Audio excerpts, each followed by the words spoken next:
दोस्तों, हमारे आज के वीडियो का टॉपिक रहेगा Renaissance. History of English literature का ये थर्ड पार्ट है। इससे पहले हम ओल्ड एज के बारे में और मिडल एज के बारे में, जो कि हिस्ट्री ऑफ इंग्लिश लिटरेचर का सेकंड पार्ट था, इसके बारे में हम देख चुके हैं। उसके बाद में अब बारी आती है रेनेसा की। अब हिस्ट्री ऑफ इंग्लिश लिटरेचर में इस रेनेसन का क्या इंपॉर्टेंट है, सबसे पहले मैं बता दूं, रेनेसा यानी कि रीबर्थ, यानी कि पुनर्जागरण। अब अगर रेनेसा को और भी डिटेल में समझना है तो उसके लिए हमें हिस्ट्री ऑफ इंग्लिश लिटरेचर के 3 पहलू को समझना होगा। यानी कि इंग्लिश लिटरेचर 3 हिस्सों में बटा हुआ है, जैसे कि हमारी हिस्ट्री बटी हुई है एशियंट एज, मिडल एज और मॉडर्न एज। अब देखिए, एशियंट एज में हमारा ओल्ड एज आ जाता है, लेकिन इस मिडल एज में क्या हुआ, इंग्लिश लिटरेचर में ऐसी कोई बात नहीं हुई जिससे कि इंग्लिश डेवलप हो सके। उस वजह से इस मिडल एज को डार्क एज भी कहा जाता है, क्योंकि इस एज में इंग्लिश लिटरेचर की बिल्कुल भी ग्रोथ नहीं हुई थी। ना ही कोई इम्पॉर्टेंट राइटर्स थे, ना ही इस लैंग्वेज को इतना ज़्यादा इम्पॉर्टेंट था। इस एज में ज़्यादा से ज़्यादा वॉर्स होने लगे, जिस वजह से कि बहुत बड़ी बड़ी आपदाएं आने लगी। उस वजह से मिडल एज को इस इंग्लिश लिटरेचर के पहलों में कोई इम्पॉर्टेंट नहीं था। तो इस मिडल एज में ही आया रेनेसा, जो कि आया 15th सेंचुरी में। रेनेसा का एज है 15th सेंचुरी से लेकर 1660 सेंचुरी तक।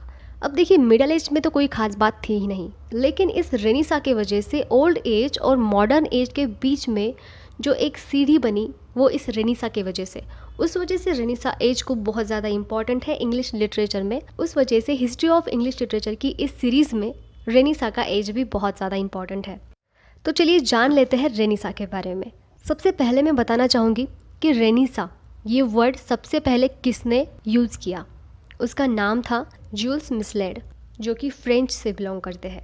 अब देखिए, जैसे कि हमारे इंग्लिश लिटरेचर के ये 3 पहलू थे, ओल्ड एज, मिडल एज और मॉडर्न एज, वैसे ही इस रेनेसा के भी 3 टाइप्स हैं।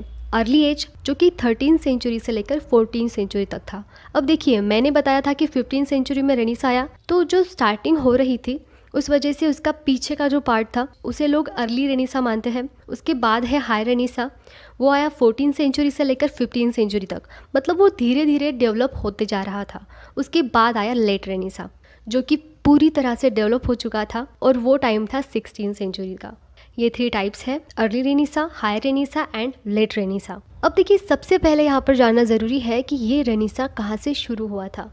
13th सेंचुरी में फ्लोरेंस नाम का एक शहर था, वहाँ से ये रेनेसा की स्टार्टिंग हुई थी। यानी कि अर्ली रेनेसा में ये फ्लोरेंस नाम की सिटी में सबसे पहले आ चुका था, और यहाँ पर कुछ फेमस राइटर बने, जैसे कि डांटे, अल्गिरी। आगे चलकर जर्मनी में जोहान्स गुटेनबर्ग नाम के एक व्यक्ति ने प्रिंटिंग प्रेस का आविष्कार किया। उस वजह से क्या हुआ, राइटर को एक बहुत ही अच्छा सोर्स मिला, जिस वजह से कि वो लिख सकते थे, लोगों के सामने उनका वर्क प्रेजेंट कर सकते थे, जिस वजह से इंग्लिश लैंग्वेज की तो इम्प्रूवमेंट हो ही रही थी। और साथ ही साथ में जोहान्स गुटेनबर्ग ने जर्मनी में प्रिंटिंग प्रेस स्टार्ट की थी। लेकिन इंग्लैंड में विलियम कैक्सटन ने 1474 में प्रिंटिंग प्रेस को बहुत ज़्यादा बढ़ावा दिया। उस वजह से राइटर्स को भी बढ़ावा मिला लिखने के लिए, क्योंकि प्रिंटिंग प्रेस की वजह से बहुत सरल और सटीक हो चुका था लिखकर पब्लिश करवाना। अब प्रिंटिंग प्रेस तो आ चुकी थी, जोहान्स गुटेनबर्ग ने जर्मनी में स्टार्ट किया था, कैक्सटन ने इंग्लैंड में स्टार्ट किया था। लेकिन जैसे कि मैंने बताया, रेनेसा यानी कि क्या, रीबर्थ। तो यहाँ पर रीबर्थ को रियल सिचुएशन में अगर एक्सप्लेन करना है तो यहाँ पर 1453 की कॉन्स्टेंटिनोपल नाम की प्लेस पर जो लड़ाई हुई थी, जो वॉर हुआ था, ये बात बहुत ज़्यादा इम्पॉर्टेंट है। उस वजह से इसे रेनेसा कहा जाता है, हम कह सकते हैं, क्योंकि रीबर्थ इसी वजह से हुई थी। ऐसा क्या हुआ था कि रीबर्थ होने लगी इंग्लिश लिटरेचर में। तो क्या हुआ था, कॉन्स्टेंटिनोपल, अगर इसे मैं हिंदी में बताऊँ तो कहते हैं कुस्तुनतुनिया, इस्तांबुल भी कहते हैं इसे। यहाँ पर बाइजेंटाइन का एम्पायर था, टर्की ने यहाँ पर हमला किया था। तो इस कॉन्स्टेंटिनोपल के बारे में बता दूँ, ये एक ज्ञान का भंडार था, यहाँ पर बहुत ज़्यादा इम्प्रूवमेंट वाली सिटी थी। उस वजह से यहाँ पर हमला करने के बाद फिलहाल कुछ होता ना होता, लेकिन यहाँ पर राइटर्स लोग अच्छे थे। अब जबकि टर्की ने यहाँ पर हमला किया था बाइजेंटाइन के एम्पायर पर, तो यहाँ पर के सभी जो लोग थे वो इधर उधर भागने लगे खुद की जान बचाने के लिए। लेकिन यहाँ पर मशहूर राइटर्स थे, और वो राइटर अब यहाँ से कहीं जाएंगे तो उनके साथ उनकी मैन्युस्क्रिप्ट या फिर उनके राइटिंग्स तो लेके ही जाएंगे, क्योंकि वहाँ पर ज्ञान का भंडार था। उस वजह से ये लोग अब जहाँ पर भी जाएंगे तो जाहिर ही है उनका ज्ञान साथ में ले जाकर वहाँ पर भी बांट देंगे, जिस वजह से वहाँ की तो प्रोग्रेस होनी ही होनी है। तो क्या हुआ, यहाँ पर जो वॉर हुआ उस वजह से लोग इधर उधर फैल गए, और जहाँ पर भी गए वहाँ पर राइटिंग में प्रोग्रेस होने लगी। राइटर में बहुत ज़्यादा इंपॉर्टेंट था यहाँ पर, और राइटर्स अच्छे थे, उस वजह से इसे रीबर्थ माना जाता है बाकी के कंट्रीज़ में जो बात लोगों को पता नहीं थी वो बातें अब लोगों को पता चलने लगी। यहाँ पर एक बंदा है जो 800 मैन्युस्क्रिप्ट यहाँ से ले गया इटली में। फ्लोरेंस के बाद में रेनेसां था कॉन्स्टेंटिनोपल में, कॉन्स्टेंटिनोपल के बाद में आया इटली में। अब धीरे धीरे इटली में ये आ जाने के बाद इसकी ज़्यादा से ज़्यादा प्रोग्रेस होने लगी। इस एज में पेट्रार्क, इरामस, माइकल डी मोंटेन और डांटे जैसे बहुत ही इंपॉर्टेंट राइटर्स थे। एशियन ग्रीक की हिस्ट्री में इसे बहुत ज़्यादा इम्पॉर्टेंट है क्योंकि रेनेसां की इस रीबर्थ को उन्होंने ज़्यादा से ज़्यादा इम्प्रूवमेंट करने की कोशिश की। अब जर्मनी में जॉन्स गुटेनबर्ग के प्रिंटिंग प्रेस के आविष्कार की वजह से तो प्रोग्रेस हो ही रही थी। उसके बाद में रेनेसां आया पोलैंड में, फ्रांस में। अभी तक इंडिया में रेनेसां नहीं आया था क्योंकि जो रास्ते थे वो सिर्फ ज़मीनी रास्ते थे और इंडिया फ़िलहाल बहुत दूर था, ये लोगों को पता भी नहीं था। लेकिन अब इस 16th सेंचुरी में क्या हुआ, फर्डिनेंड मैगेलन जैसे और वास्को डी गामा जैसे कुछ महान लोगों ने दुनिया की खोज करने की सैर शुरू की और फाइनली वास्को डी गामा को हमारा इंडिया मिल गया। लेकिन रेनेसां इंडिया मिलने के तुरंत बाद ही इंडिया नहीं पहुंचा। फ्रेंड्स, 1828 सेंचुरी में इंग्लिश रेनेसां इंडिया में पहुंचा और फिर यहाँ के राइटर्स में भी इंग्लिश रेनेसां के इस रीबर्थ की राइटिंग में नई बातें आने लगी। उस वजह से रेनेसां इंडिया में भी फलने फूलने लगा। अब देखिए, उसके बाद में यहाँ पर सबसे इम्पॉर्टेंट टॉपिक को अगर टच करना है तो वो है ह्यूमैनिज्म। दोस्तों, ह्यूमैनिज्म रेनेसां में आया था। ह्यूमैनिज्म इस एज में बहुत ज़्यादा फला फूला। ह्यूमैनिज्म की सोच पेट्रार्क की थी, उन्होंने ही इसे स्टार्ट किया था। तो ये ह्यूमैनिज्म क्या है थोड़ा सा डिटेल में बताती हूँ। इस ह्यूमैनिज्म का मतलब सिर्फ यही है, आप धर्म को बड़ा मत मानो, लोगों को इम्पोर्टेंट दो। धर्म लोगों के लिए है, लोग धर्म के लिए नहीं है। उस वजह से धर्म बाद में आएगा, सबसे पहले ह्यूमैनिटी आएगी और उस वजह से ह्यूमंस को ज़्यादा इम्पॉर्टेंट है। धर्म या फिर चर्च या फिर पोप, इन सबको बाद में आप प्रेफरेंस दो। ऐसी कुछ बातें थी ह्यूमैनिज्म में। दोस्तों, पेट्रार्क ने ह्यूमैनिज्म को लाया, लेकिन इससे पहले लोग क्या मानते थे कि पोप ही हमारा सब कुछ है, धर्म ही सब कुछ है, धर्म से बड़ा कुछ नहीं, वो आदमी भी नहीं, वो ह्यूमैनिटी भी नहीं। और इस पर एक्शन लिया था पेट्रार्क के भी पहले, मतलब ह्यूमैनिज्म आने से पहले वो लिया था रॉजर बेकन ने, जिन्होंने एक प्रिंसिपल रखा था लोगों के सामने जिस वजह से कि वो एक्सप्रेस कर सकेंगे कि धर्म ही सब कुछ नहीं होता। और वो प्रिंसिपल था प्रिंसिपल ऑफ रैशनलिज्म। और उसके बाद में आई पेट्रार्क और पेट्रार्क ने फिर ह्यूमैनिज्म को लाया। अगला इम्पॉर्टेंट राइटर इस एज में है वो है सर थॉमस मोर। उनका एज 1478 टू 1535। इनका यूटोपिया नाम का एक बहुत ही फेमस वर्क है। और उसके बाद में आए इरामस। अब देखिए, ये इरामस और थॉमस मोर ये दोनों भी फ्रेंड्स थे। इरामस ये एक डच फिलोसोफर थे और इनका पेयर्स ऑफ फॉली नाम का वर्क बहुत ही ज़्यादा फेमस है। उनके बाद इंग्लिश रेनेसां में बहुत इंपॉर्टेंट राइटर है जिनका नाम है निकोलस कोपरनिकस। ये एक मैथमेटिशियन थे, एस्ट्रोनॉमर भी थे और कैथोलिक क्लर्जी मैन भी थे। तो इन्होंने सबसे पहले ये सिद्धांत रखा था कि जो हमारा अर्थ है वो इस ब्रह्मांड में सेंटर में है और उसके आसपास बाकी ग्रह हैं।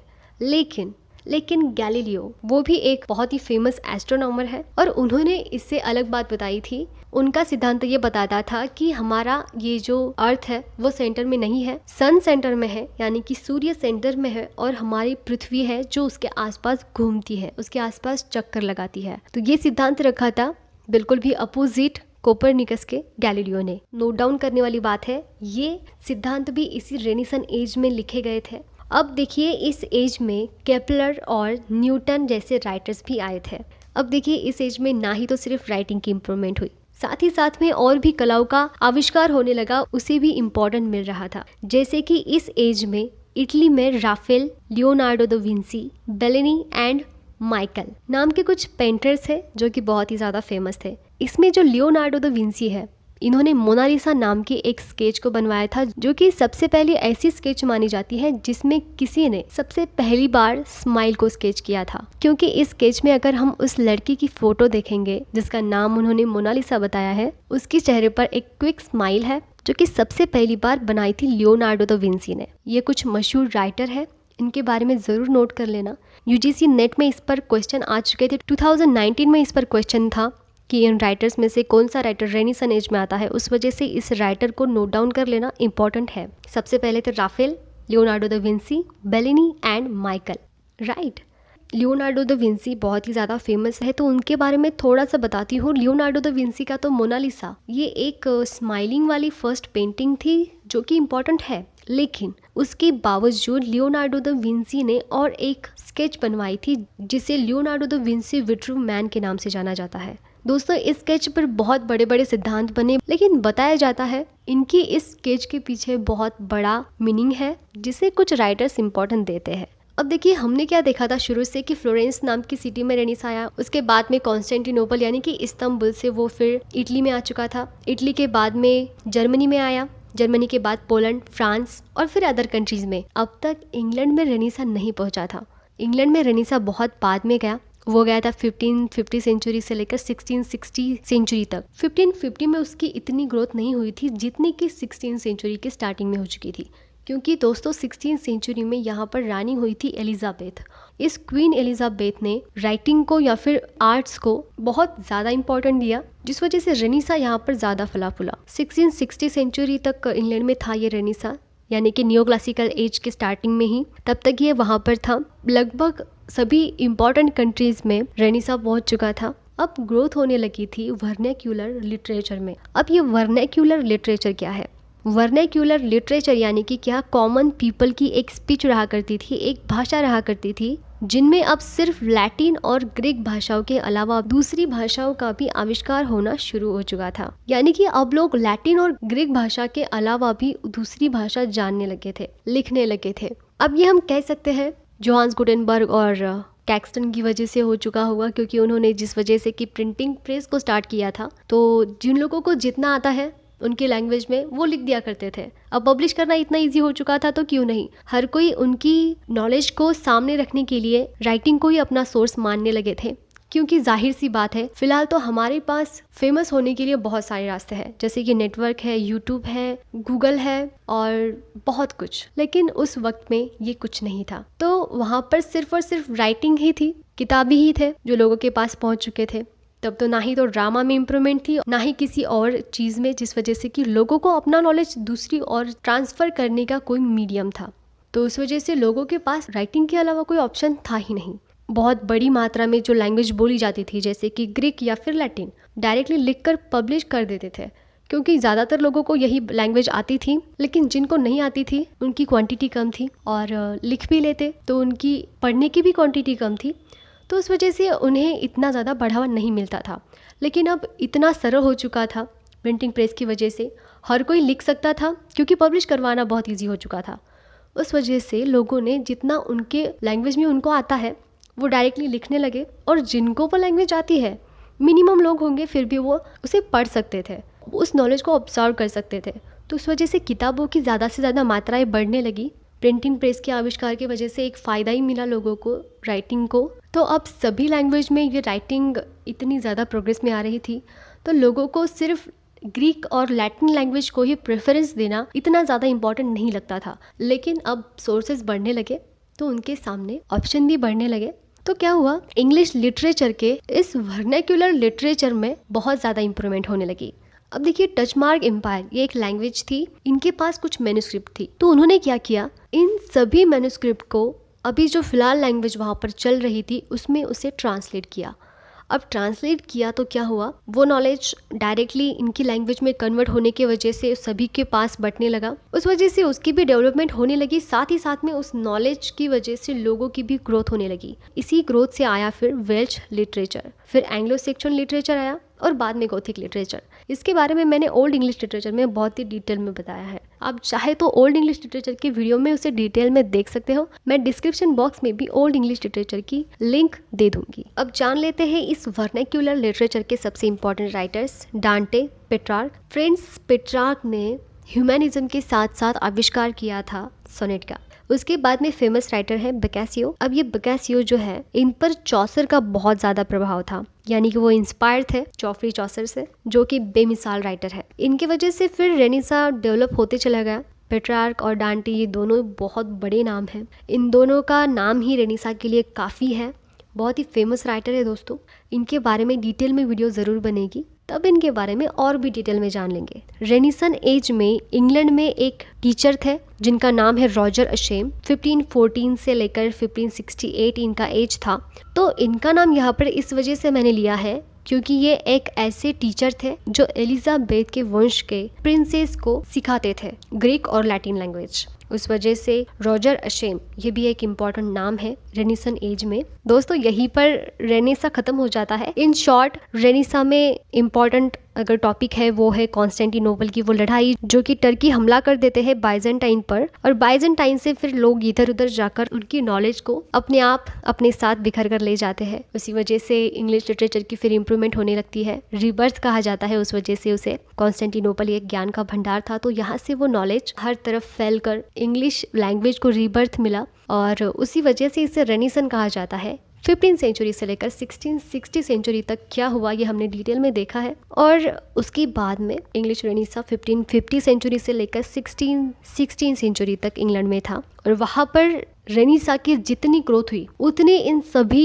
कंट्रीज में नहीं हुई थी जितनी इंग्लैंड में हुई थी। और ये ग्रोथ हुई थी सिर्फ और सिर्फ एलिजाबेथ की वजह से, क्योंकि उन्होंने आर्ट को इम्पोर्टेंट देकर रेनेसां को वहाँ पर फलने फूलने दिया। यहीं पर इंग्लिश रेनेसां खत्म हो जाता है। आज के वीडियो में बस इतना ही।